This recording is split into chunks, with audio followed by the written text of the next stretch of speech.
mais ça va aller, vous inquiétez pas. Et là, il est rentré dans une colère noire en me disant, mais qu'est-ce que vous comprenez pas? Je vous explique que je suis foutu. Tu peux y aller, hein. Voilà, J'ai aucun tabou. C'est très bien que tu nous parles de ça. J'ai fait environ 90 000 euros de chiffre d'affaires. Parce que tu es le dernier rempart entre la prescription et le patient.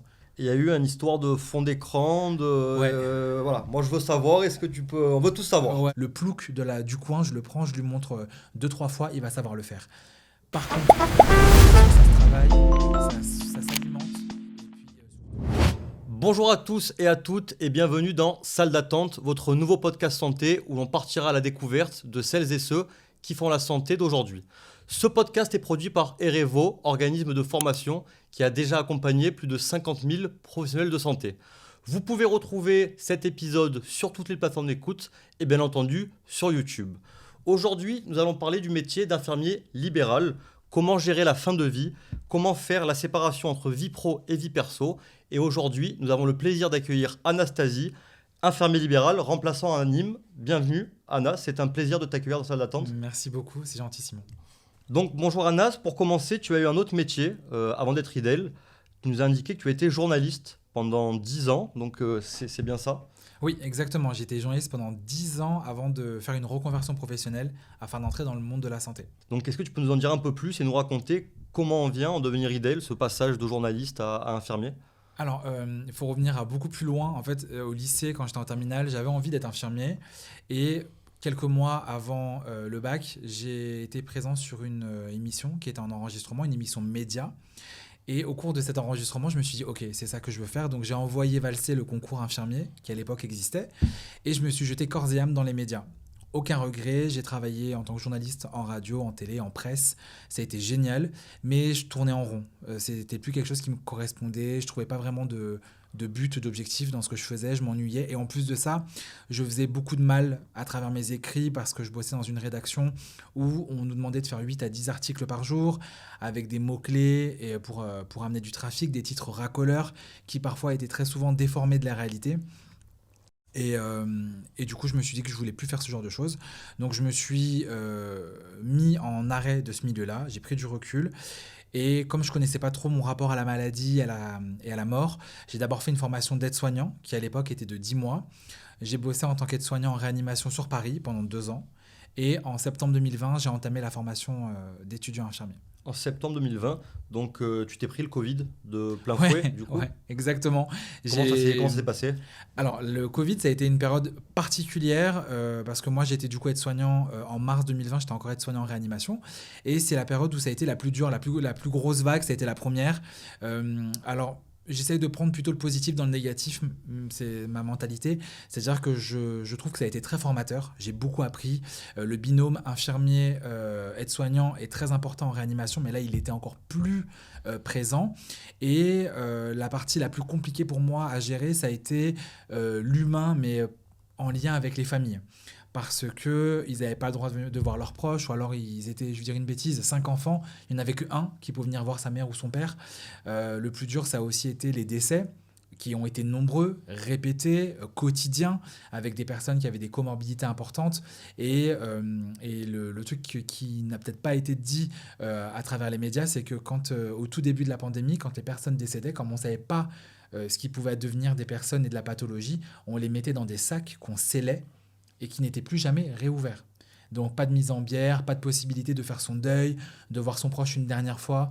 Donc ça a été un petit peu compliqué sur le plan psychique. Ouais, vraiment période compliquée, une vraie entrée en matière. Exactement. Voilà. T'as pas eu le choix. Non, j'ai pas eu le choix, ouais, ça m'a formé tout de suite. Voilà, mais après ça a été une bonne formation, on peut dire ça comme ça. J'essaie de voir le verre à moitié plein, exactement, parce que même si pour beaucoup de familles ça a été dramatique, et je l'entends, c'est vrai que pour nous en tant que professionnels, j'espère ne plus jamais revivre de pandémie mondiale, mais en tout cas je sais que c'est quelque chose que normalement je suis censé vivre qu'une seule fois dans ma vie, et ça a été très très formateur.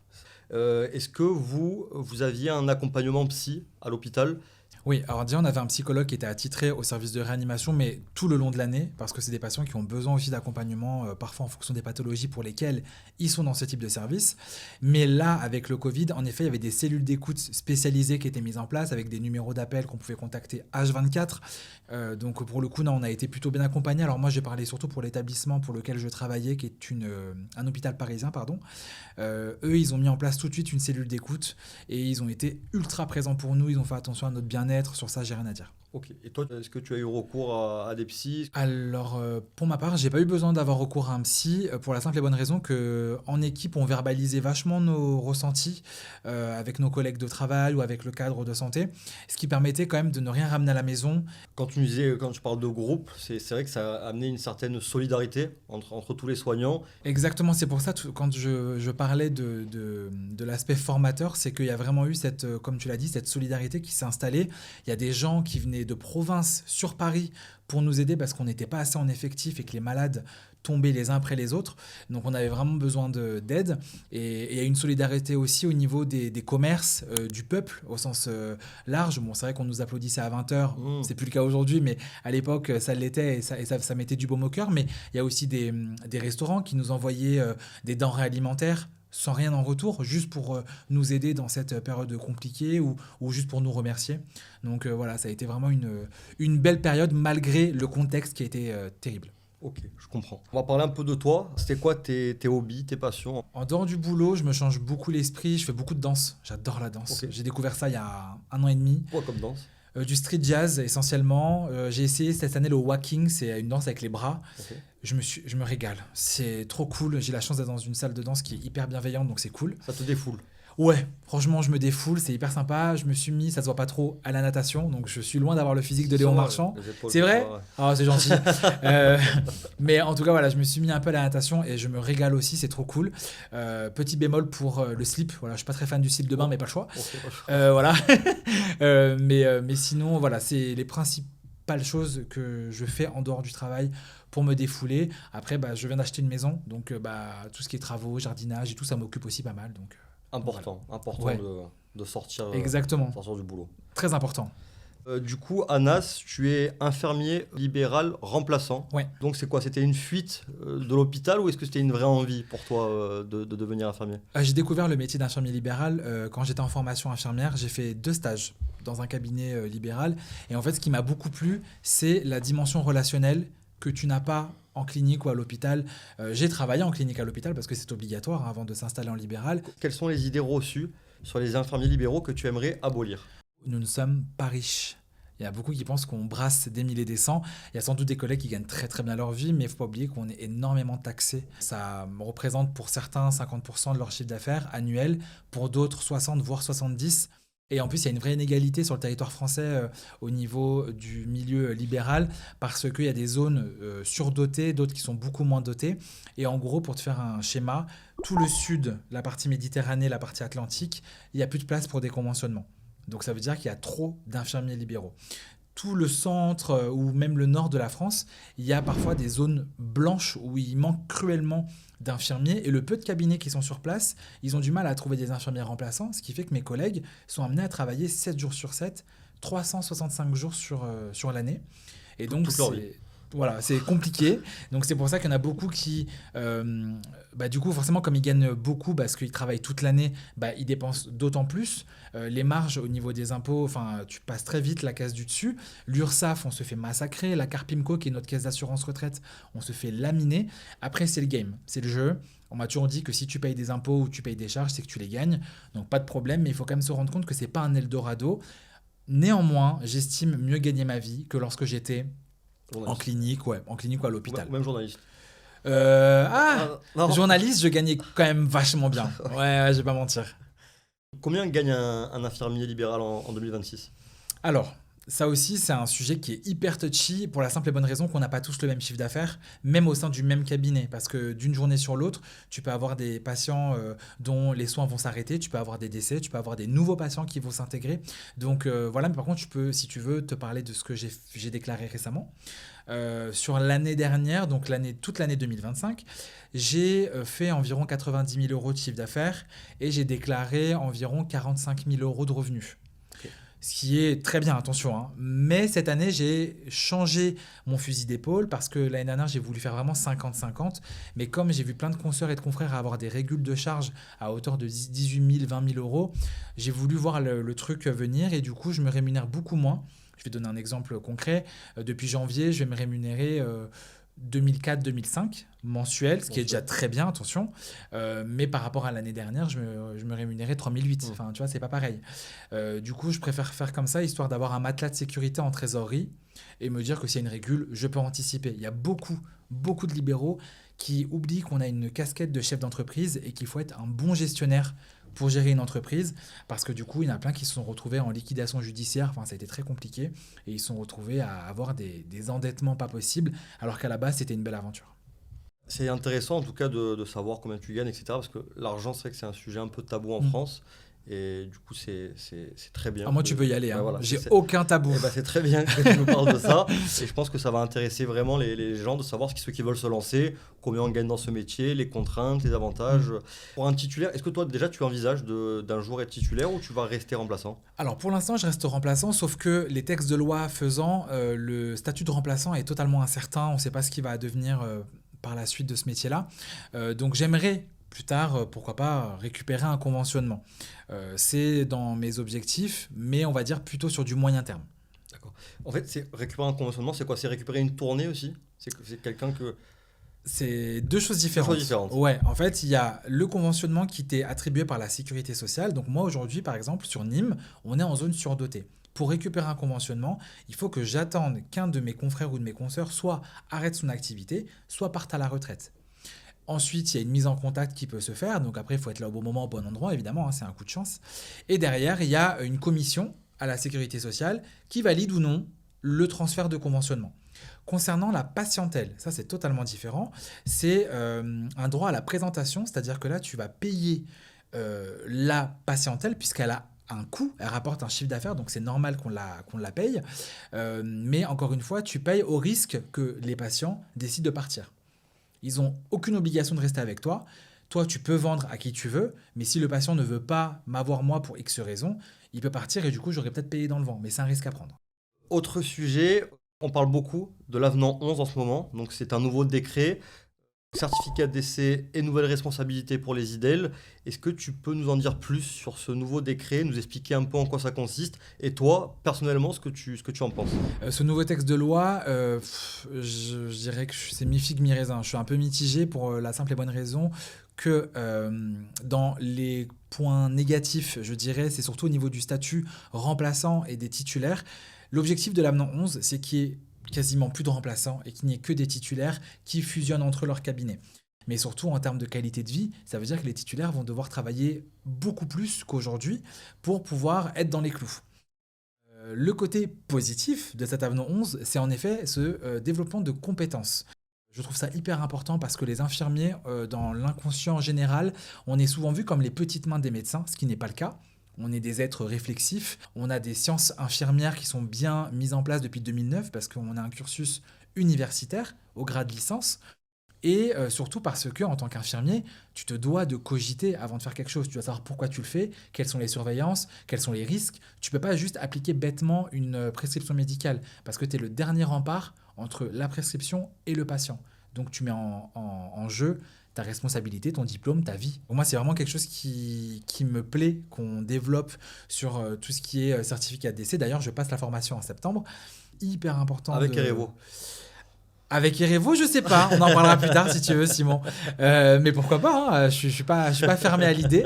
Mais en tout cas, voilà, c'est hyper important de se développer, d'être constamment en veille d'actualité, de connaître les nouvelles lois. Et en plus de ça, on parle de l'avenant 11, mais l'année prochaine, elle est présidentielle. Il y a beaucoup de choses qui vont changer. Peut-être que l'avenant va passer à la trappe et ça serait pas plus mal sur certains points. Je reste sûr de moi sur le principe qu'un infirmier doit malgré tout se former et je reste dubitatif sur l'intérêt global de l'avenant 11. C'est vrai. Beaucoup de contraintes du coup dans ce métier. Quel conseil toi tu donnerais à une personne qui veut faire le même métier que toi? Alors pour une personne qui veut se lancer en tant qu'infirmier, le conseil que je vais lui donner déjà c'est bon courage pour les 3 ans d'études parce que c'est des études qui sont compliquées, c'est pas facile.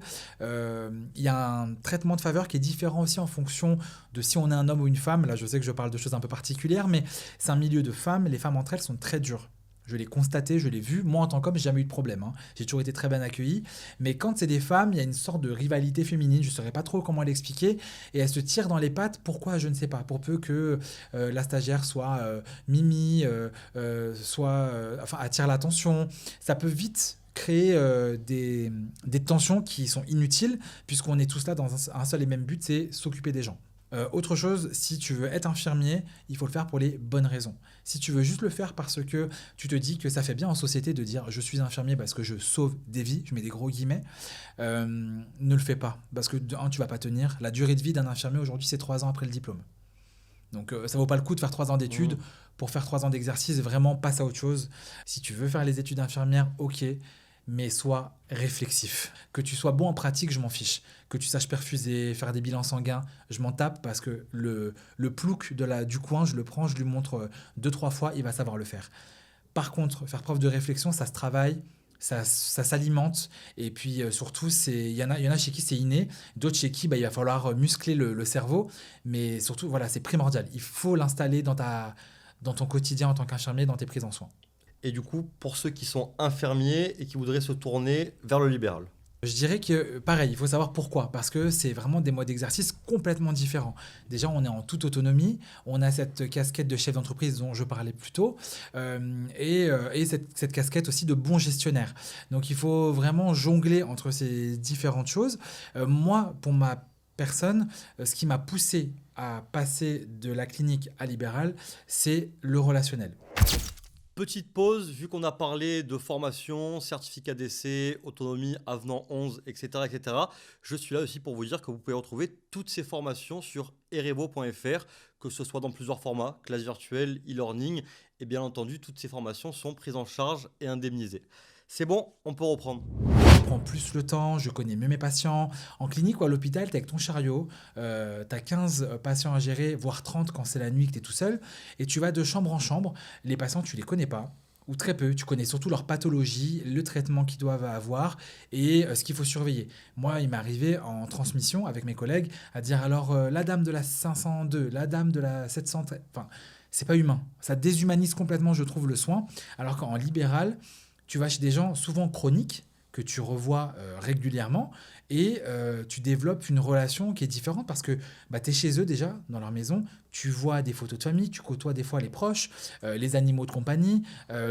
Ça crée vraiment un climat de confiance qui est totalement propice à l'adhésion aux soins. Et puis, même moi, je trouve que c'est... moi, j'ai voulu faire ce métier pour l'humain et c'est exactement ce que je recherchais, je le trouve dans le libéral. C'est le côté... Je prends le temps de parler avec mes collègues, j'allais dire, avec mes patients. Je prends le temps de leur faire leurs soins et ils sont contents, je suis content et tout est OK.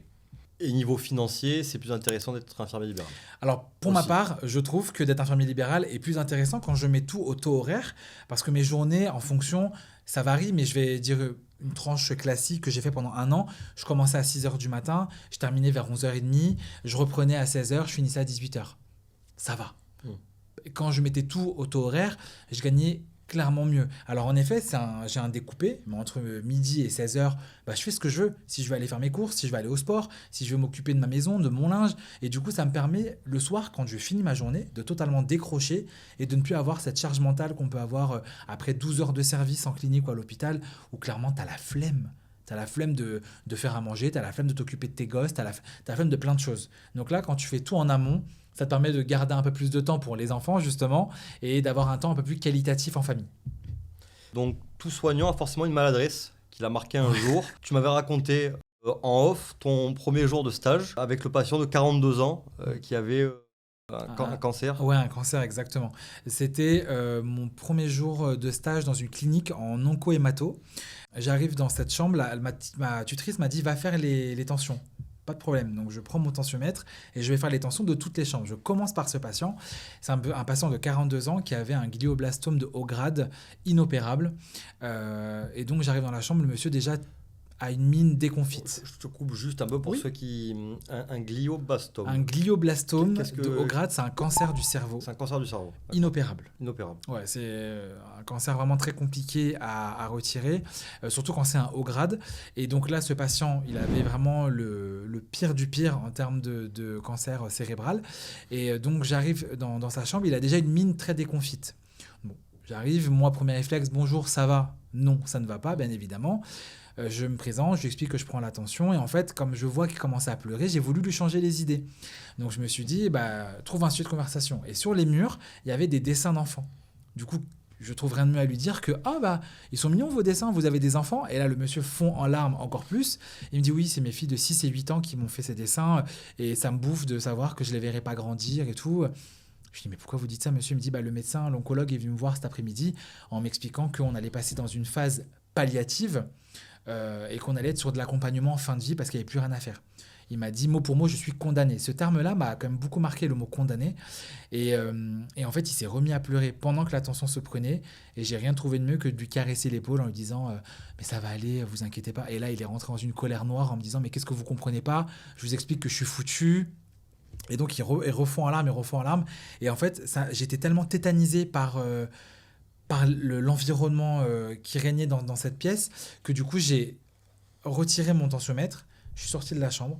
J'ai laissé le monsieur en larmes, j'ai fermé la porte, je suis allé au poste de soins, j'ai fondu également en larmes. Ma tutrice m'a vu, je lui ai expliqué la situation, elle m'a dit que j'avais fait preuve de maladresse, mais que ça arrivait. Autour de minuit, je suis allé le voir et je me suis excusé. Et il l'a totalement bien compris. Et d'ailleurs, ça a été mon sujet de mémoire. Je me suis rendu compte que j'avais développé un mécanisme de défense parce que j'ai eu un trop plein d'émotions que j'ai pas su gérer. Et du coup, j'ai sorti cet automatisme de langage qui a eu une influence sur la relation soignant-soigné au moment opportun. C'est compliqué de trouver les mots justes pour les rassurer en fait. Exactement. C'est très compliqué parce que c'est des gens qui sont face à leur fin. Et nous, en tant que soignants, à la base, on est là pour soigner. On est beaucoup moins formé à l'accompagnement fin de vie. C'est beaucoup plus subtil. Faut faire attention à chaque mot qu'on emploie. Il y a le faire le soin, mais il y a aussi le prendre soin qui est extrêmement important. Et dans le cadre d'une fin de vie, c'est primordial de savoir avoir les bons mots, vraiment le bon soupçon de ne pas dépasser la ligne. Très dur à expliquer aux familles. C'est le médecin qui va expliquer ça aux familles, c'est pas le rôle de l'infirmier ou de l'infirmier libéral, même si à domicile, il arrive parfois qu'on aiguille un peu les familles, mais toujours sous couvert d'avoir un accord ou du moins une validation du médecin. Mais les médecins, pour vraiment bifurquer sur ce métier-là, excuse-moi, ne sont pas bien formés à ça. Les internes ou les externes en médecine, ils apprennent par mimétisme en voyant leur père faire. Mais il n'y a pas, au cours de leur socle de Il n'y médecine, a pas de formation pour ça. pas du tout. C'est toi, tu vois comment tes confrères ont fait et tu dis ah ok bon on va essayer comme ça et en gros tu fais alors des fois tu vas être maladroit, des fois tu vas mal dire les choses. Il y a tellement d'axes à prendre en compte quand on est médecin pour l'annonce d'un décès qu'il faut vraiment prendre des pincettes. Il faut être hyper humain. C'est la phrase dont ces gens-là vont se rappeler toute leur vie. Donc il faut vraiment prendre des gants et savoir comment amener la chose.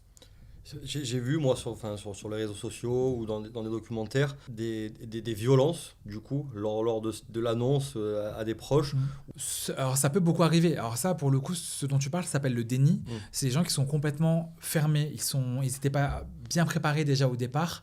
Il y a des gens qui vont décéder de façon brutale, très rapide. Et ça, c'est le plus dur. Pour les familles, c'est très dur de se dire, OK, ce matin, il était avec moi, aujourd'hui, il n'est plus là. Typiquement, dans un accident de la voie publique. Ça, c'est terrible. Les gens dont la fin de vie est potentiellement annoncée via un cancer ou une maladie longue X, il y a un travail qui est mis en place avec ce qu'on appelle des soins de support, un travail pour accompagner la personne concernée par la fin de vie, mais aussi pour accompagner les proches. Parce que le plus dur, c'est que les proches, une fois que le patient n'est plus là, c'est pour eux que ça va être compliqué. Les infirmiers, on est formés aussi à ça, à les accompagner, à accueillir leur douleur, à accueillir leur incompréhension.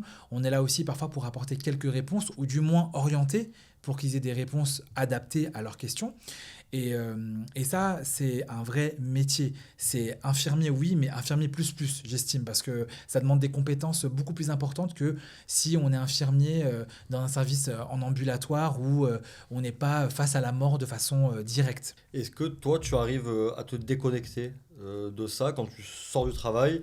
Tu dis, ça y est, ma journée est terminée, je passe en mode off. Alors, dès le début de mon exercice en tant qu'aide-soignant, déjà, je m'étais toujours dit qu'une fois que j'étais en blouse, j'étais quelqu'un d'autre, comme une sorte de cape, en fait. Un super-héros.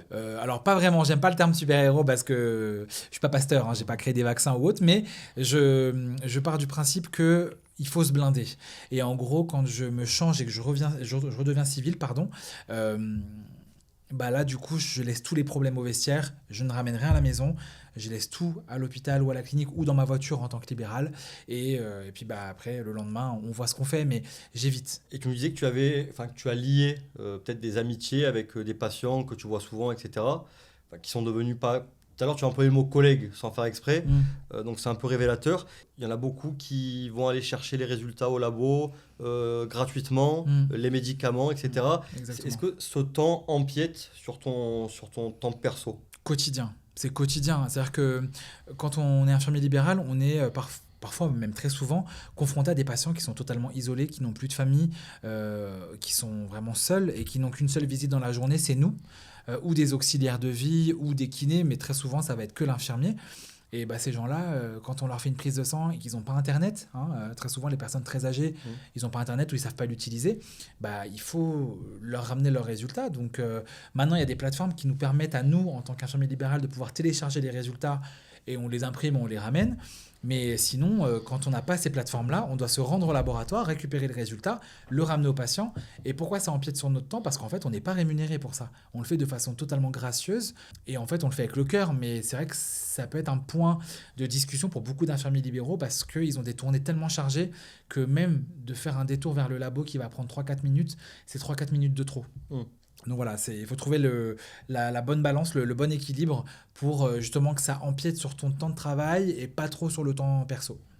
Tu m'as parlé d'un patient qui avait perdu contact avec son fils. Oui. Il y a eu une histoire de fond d'écran, Ouais. voilà. Moi, je veux savoir, est-ce que tu peux... On veut tout savoir. Ouais, Est-ce je que vais tu peux nous t'expliquer. raconter? C'est une dame dont je m'occupais il y a un peu plus d'un an, chez qui on faisait des soins, des pansements complexes. C'est une dame chez qui elle avait eu une amputation d'un membre. Ok. Donc c'était Suite à un accident? non, suite au diabète. Le D'accord. diabète lui a développé du coup une nécrose d'un des membres inférieurs et elle a eu une amputation en transtibiale. Et donc il fallait faire le pansement du moignon. Donc je venais lui faire les soins et c'est une dame, pour donner juste un contexte, qui est religieuse et en fait on discute, moi j'aime bien poser des questions, est-ce que vous avez des enfants, et qu'est-ce que vous faisiez comme métier avant, et cette dame, quand je lui ai parlé des enfants, m'a dit qu'elle avait 3 filles et un garçon.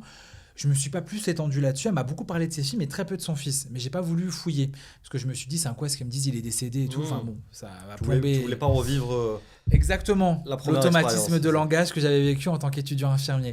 Donc je l'ai laissé me raconter sa vie pendant que je faisais le soin. C'est aussi une technique, hein, c'est pour détourner l'attention pour pas qu'elle sente la douleur. Donc du coup, on continue à faire les soins et un jour, pendant que je fais le soin, mon téléphone était sur la table, je reçois une notification et à voir mon fond d'écran, sur mon fond d'écran, c'est mon conjoint et moi. Et je sais qu'elle l'a vu, je l'ai vu, mais elle a rien osé me dire par élégance, je pense. Donc je finis mon soin, elle me dit rien, je reviens le lendemain et là elle me pose la question. Elle me dit excusez-moi, je vais vous interpeller, j'ai vu votre fond d'écran, j'ai vu que vous étiez avec un homme, est-ce que ça vous dérange pas de me dire qui est ce monsieur pour vous? Je lui dis bah c'est mon conjoint. Et donc elle a commencé à me poser des questions parce qu'elle m'a dit mais vous, votre famille, attendez excusez-moi, vous êtes de quelle religion? Donc je lui explique, il s'avère qu'on est de la même confession. Et donc, elle s'est intéressée à ma famille, comment ils l'ont pris quand j'ai fait mon coming out et tout. Donc, je lui ai un peu raconté mon histoire. Je lui ai expliqué que finalement, aujourd'hui, ça se passait très bien. Et que même s'il y a eu une rupture familiale qui s'est faite pendant X mois, ça s'est arrangé et que bah, on vit comme n'importe quel couple, en fait. Vraiment, on a une vie banale, hein, rien de On est en particulier. 2026. Voilà, exactement. Et en fait, au fur et à mesure que ça avançait, que les soins se terminaient, elle me recroise un jour et elle me saute dans les bras. Parce que du coup, j'étais en tournée. En fait, le risque quand vous êtes dans des petites provinces, c'est que vous croisiez les gens dans la rue. Et donc, elle me saute dans les bras. Ah, ça va, comment vous allez? Donc, elle était avec sa prothèse, elle marchait très bien. Et elle me dit, écoutez, grâce à vous, je vous remercie. J'ai renoué contact avec mon fils. Parce que bah, je ne vous l'ai pas dit, mais mon fils aussi, il a fait un coming out qu'on a très mal pris. On ne voulait plus le voir parce qu'on a fait un amalgame, on a tout mélangé, la religion, etc. etc. Et en fait, quand elle m'a parlé de religion, je lui ai dit, mais si vous êtes croyante, madame, c'est pas à vous de le juger, c'est au bon Dieu. Et en fait, c'est comme ça qu'elle a eu une sorte de déclic. Et elle s'est dit, bah, en fait, je vais pas me priver de moments avec mon fils, parce que finalement, si demain il y a un jugement, bah, c'est pas moi qui le ferai. Donc voilà, et j'ai été ravi d'avoir pu lui permettre de renouer les liens avec son fils. C'est, je crois, ma plus belle BA ever. J'ai jamais fait mieux. Bah, magnifique. Donc voilà. Magnifique.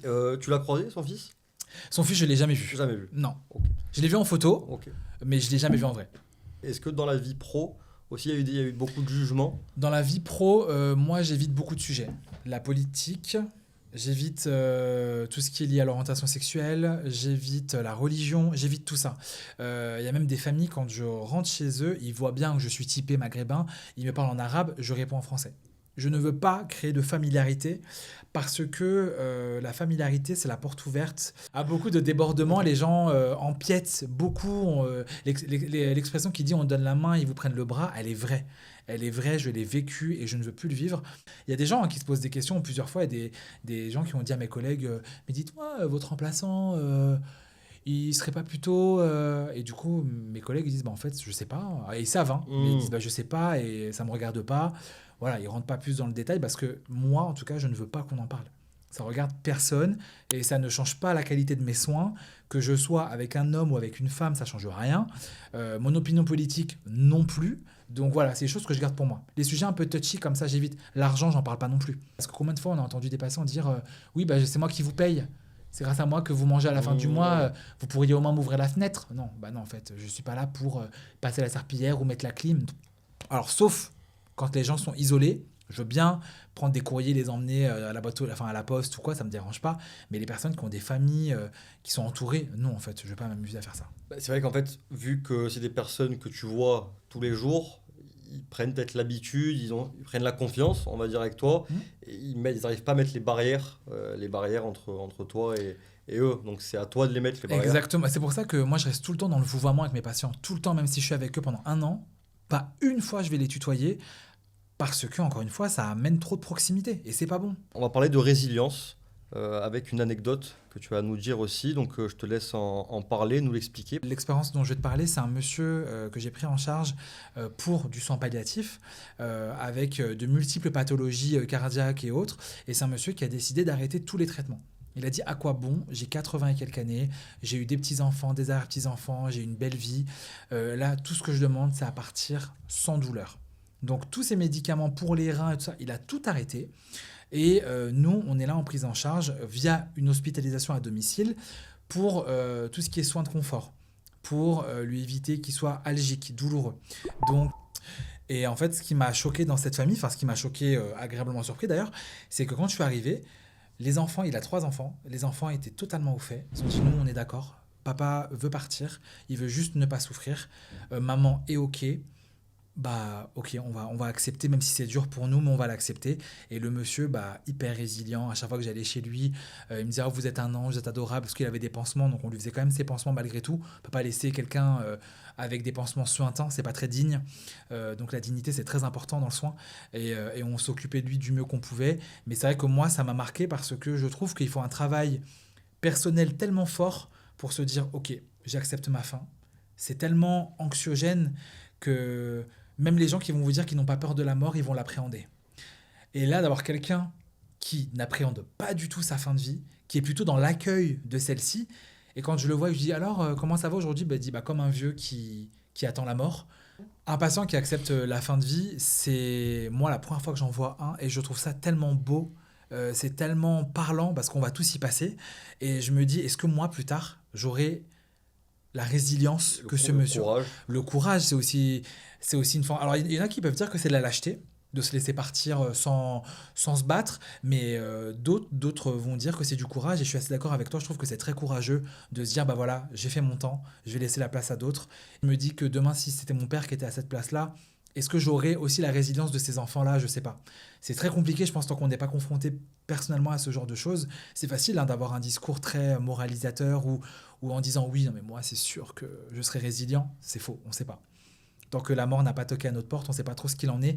Et ce monsieur, par rapport, tu vois, pour faire le contrario avec l'anecdote dont je t'ai parlé plus tôt du monsieur de 42 ans, lui, il était résilient parce que bah, il a fait sa vie, qu'il a eu une longue vie, qu'il a eu ses enfants. Le monsieur de 42 ans, lui, il n'était pas dans l'acceptation Il a 42 ans. parce qu'il a 42 ans, parce qu'il n'a pas fait tout ce qu'il avait envie peut-être de faire dans sa vie. Et puis, ses enfants étaient très jeunes.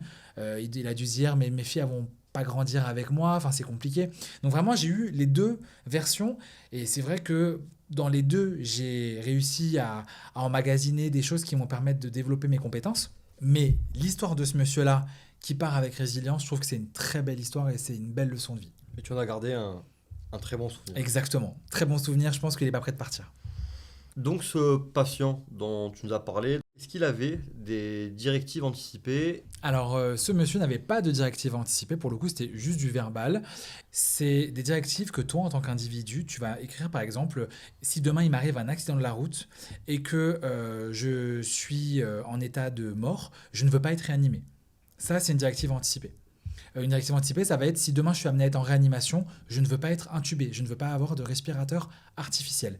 Ça fait partie des directives anticipées. Et ce sont des choses que tu mets à l'écrit, qui est totalement révocable à n'importe quel moment. C'est-à-dire que tu l'écris le lundi, si le mardi tu veux le changer, tu peux le changer. Il n'y a pas de souci. C'est pas figé dans le temps. Non, l'avantage des directives anticipées, c'est que ça fait foi. C'est-à-dire que si demain tu n'es pas en état de t'exprimer, on n'a pas réellement besoin de demander à tes proches ce que tu aurais préféré faire. On le fait parce qu'on a ce document-là avec une copie de ta pièce d'identité qui nous prouve qu'on peut faire telle et telle chose. J'ai vu une dame, par exemple, qui était décédée dans un EHPAD. Elle avait fait comme directive anticipée de donner son corps à la science avec une carte d'identité. Donc voilà, ces directives anticipées, c'est ça. Et c'est hyper important que la population fasse des directives anticipées.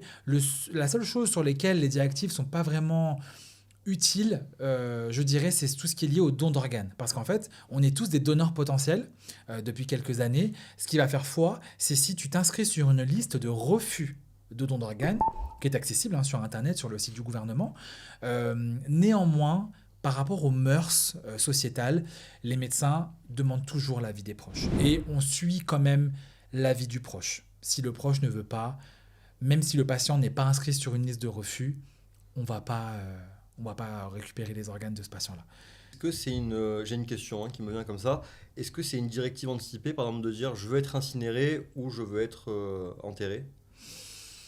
Alors, l'incinération, l'enterrement, enfin sous terre, je pense que ça c'est plus quelque chose de moral à voir avec la famille. D'accord. Souvent, les proches vont dire à leurs enfants, moi s'il m'arrive malheur, je vais être incinéré. D'autres vont dire, moi c'est enterrement parce que je suis religieux, que j'ai pas le droit d'être incinéré. Ça, des choses comme ça.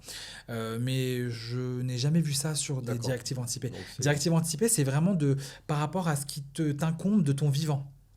En cas d'une mort cérébrale, bah oui, mais cérébralement, t'es plus là. Par contre, tes organes, ils fonctionnent toujours. Qu'est-ce qu'on fait?